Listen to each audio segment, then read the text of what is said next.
Ndewonu ndị ọma na-ege ntị, anyị ka nọkwa na asụsụ Igbo. Anyị ka nọkwa na okwu ntụhi, okwu ntabi ire, ma ọ bụ okwu mgbawa ọnụ. E nwere ụfọdụ okwu ntụhi dị iche iche anyị ga-akpọpụta.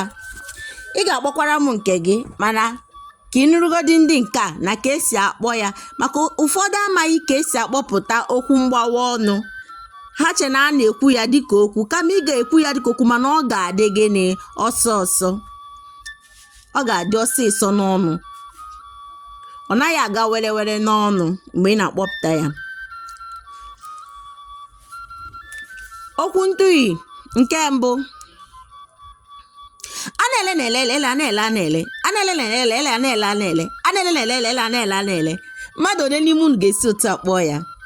Nke abụọ, ụkọchukwu Okechukwu jere okwuchukwu ụlọchukwu dị n'Arochukwu. Ụkọchukwu Okechukwu jere okwuchukwu ụlọchukwu dị n'Arochukwu. Daalụnụ. Ka anyị mazie mmadụ ole ga-esi otu a wee kpọpụta ya. Kpọpụtala anyị ndị nke ịma n'ebe a na-ede ihe mmadụ kwuru. Ndewonu.